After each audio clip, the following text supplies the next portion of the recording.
dan ini adalah yang mendapat markah yang tertinggi. Okay? So macam mana cara you nak buat group assignment? Yang pertama sekali, pastikan anda memilih 2 syarikat yang mana syarikat ini mestilah dalam industri yang sama.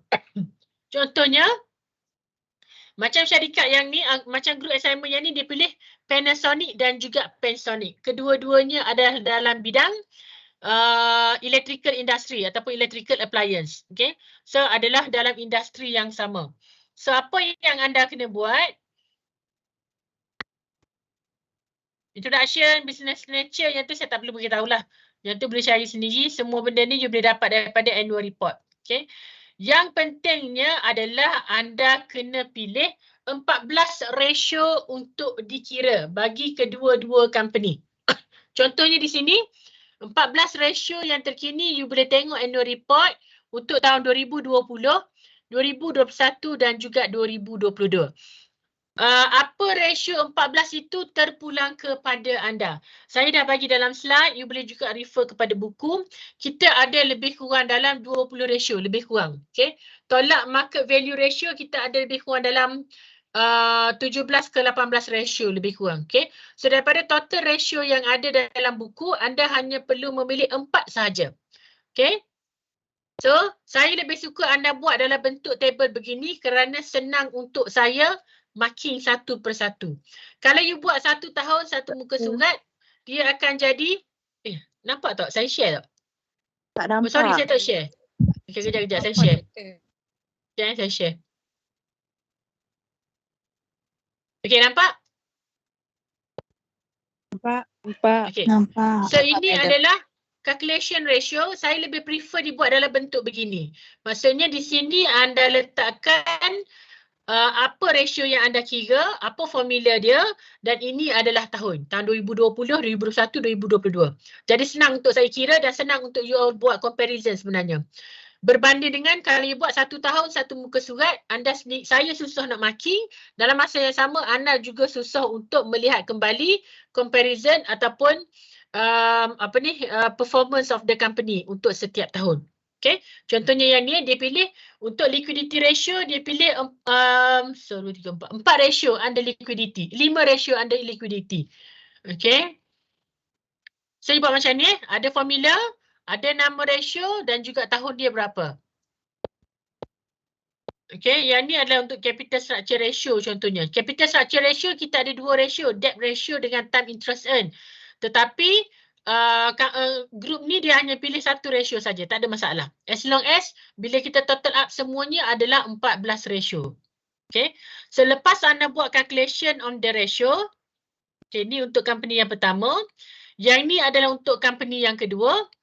Dia buat table dan bentuk lain sikit tetapi masih lagi dalam table itu menunjukkan 3 tahun, ada nama ratio, ada formula untuk ratio dan barulah calculation. Buat macam ni pun boleh juga. Kedua-dua boleh. Okay, tidak ada masalah. Lepas you dah kira ratio untuk company A dan juga company B, next anda kena buat analisis. Okay, sekejap saya tunjuk analisis. Ada 2 analisis yang anda kena buat. Yang pertama adalah horizontal analysis ataupun kita namakan sebagai trend analysis. So trend analysis anda kena buat berdasarkan tahun. Kita nak melihat kepada performance of the company untuk 3 tahun terkini, untuk liquidity ratio dan sebagainya. Cumanya grup ni dia buat bentuk berasingan. Dia sebenarnya kalau dalam liquidity ratio contohnya, kalau seandainya liquidity ratio itu perkalinya adalah sama, anda boleh letak dalam satu table. Contohnya, current ratio dengan acid test ratio sebenarnya boleh digabungkan dalam satu diagram ataupun dalam satu carta sebenarnya. Tapi kalau you buat asingkan carta pun tak ada masalah. Okay. Untuk grup yang ni contohnya dia bagi analisis bagi setiap ratio. Contohnya untuk current ratio. So current ratio satunya dia dah buat graf menunjukkan tahun 2020, 2021 dan 2022. Okay.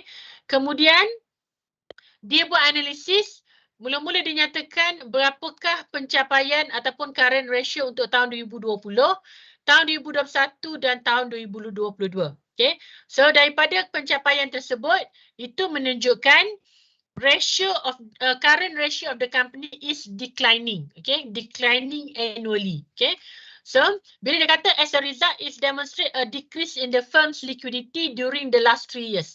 Kalau seandainya ratio yang didapati itu decline, apa maksud dia ataupun bagaimana kita boleh tafsirkan performance company tersebut in terms of current ratio. Okay. Sama juga dengan yang ni. Contohnya dia buat average collection period. Okay. So average collection period dia buat dalam bentuk graf dulu. 26 hari, 39 hari, 42 hari. So kali pertama dia nyatakan berapakah average collection period untuk ketiga-tiga tahun.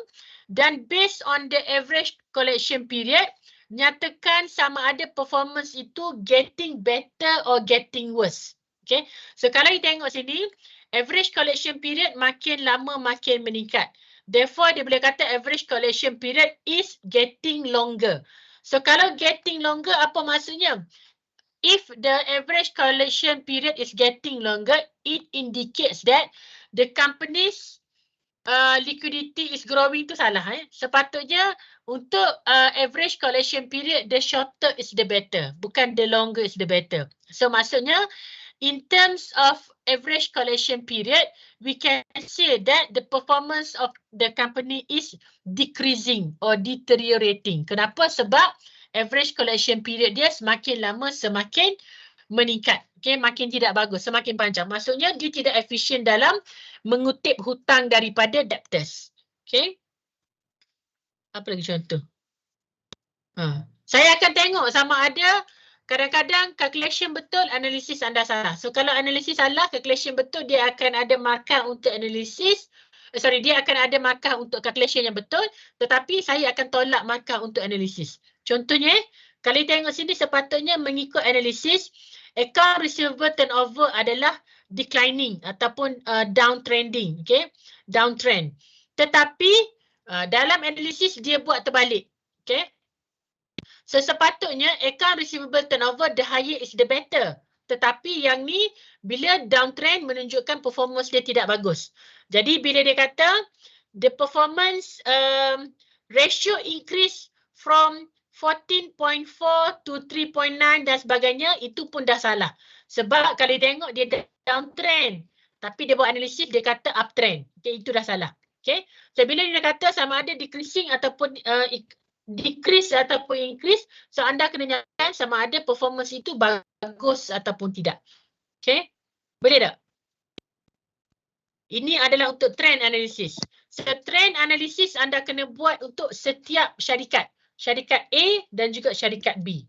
Lepas buat trend analysis ataupun horizontal analysis, yang kedua anda kena buat adalah Okay,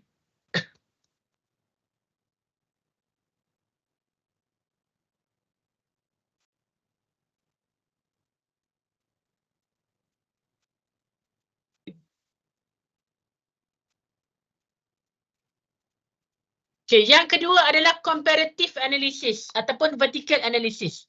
Vertical analysis adalah comparison between companies. Contohnya untuk current ratio. So current ratio, satu ratio untuk company A, satu ratio untuk company B.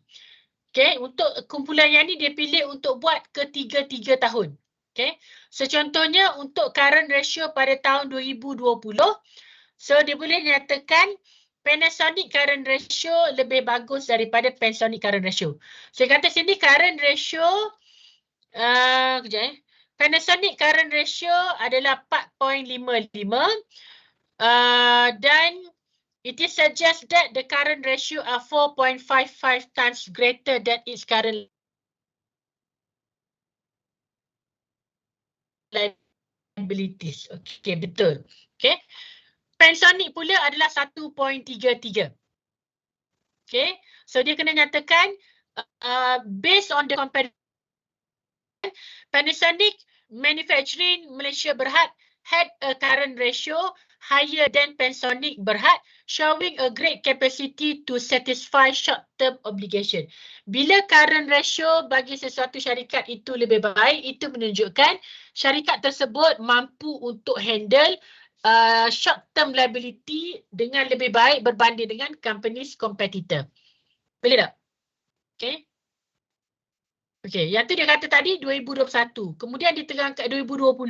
Kemudian diterangkan yang 2021 dan juga yang 2022. Okay, so itu adalah untuk vertical ataupun comparative analysis. Okay. Dan yang last kali, lepas anda dah buat analisis, anda kena buat satu kesimpulan dan juga cadangan. Sekejap.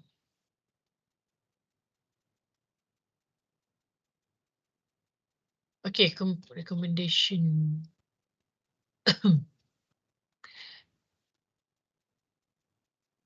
Okay, recommendation dan juga conclusion yang ni adalah based on the analysis yang anda buat.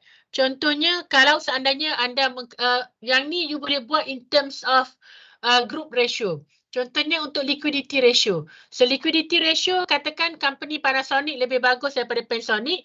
So anda boleh buat cadangan kepada Panasonic macam mana cara dia nak improve current ratio untuk untuk bertanding ataupun untuk bersaing dengan Panasonic.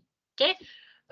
You boleh buat based on group ratio tadi. In terms of liquidity ratio, profitability ratio, boleh nyatakan. Kalau seandainya profitability ratio dia rendah, so you boleh nyatakan, boleh buat cadangan macam mana cara company untuk improve dia punya current ratio. Okay. Contohnya macam kita belajar pagi tadi lah. Cara untuk improve profit, Cara untuk improve profit antaranya adalah untuk mengawal kos. Caranya juga adalah untuk mengurangkan inventory contohnya. Okay. So you boleh nyatakan di dalam recommendation. Dan akhir sekali anda kena sertakan appendix untuk annual report syarikat yang anda cari. Kenapa saya suruh sertakan appendix? Sebab saya nak tengok sama ada calculation anda betul ataupun tidak figure yang anda ambil. Sebab kalau you tak letak appendix, saya takut kalau saya refer website, yang tertera di website tidak sama dengan apa yang anda cari di dalam annual report yang anda dapat. So that's why saya suruh anda masukkan annual report yang anda jumpa tu di dalam appendix. Dan seboleh mungkin untuk dapatkan annual report, sama ada anda dapatkan daripada Bursa Malaysia ataupun anda dapatkan direct daripada company itu sendiri.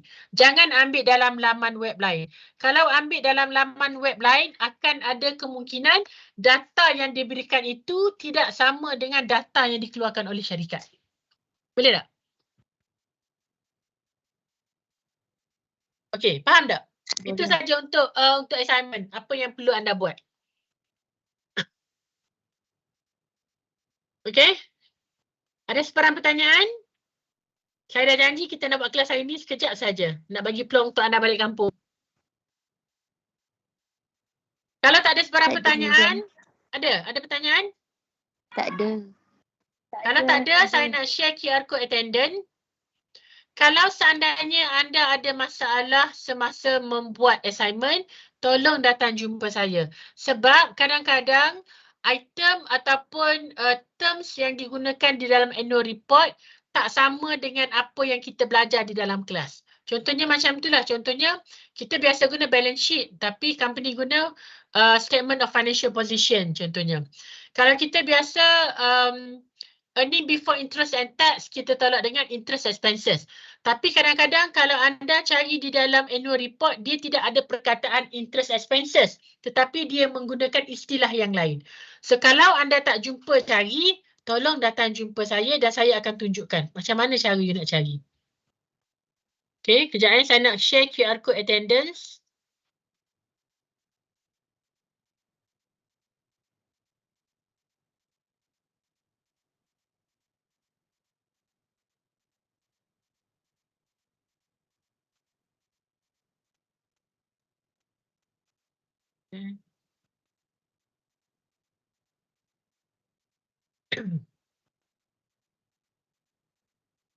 Okey, saya dah boleh tengok dalam meeting chat.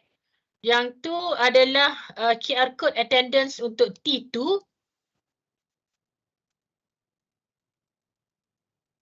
Sorry, T1. T1 ke T2 ? Sekejap, saya pun dah keliru. Semula, takut terkeliru. Saya delete balik sekejap. Okay, sekejap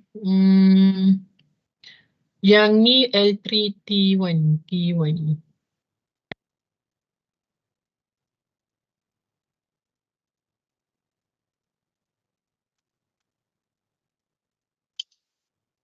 Okay, yang pertama ni ada T1. Boleh pergi pada meeting chat, boleh scan attendance. Senat, saya nak bagi untuk T2.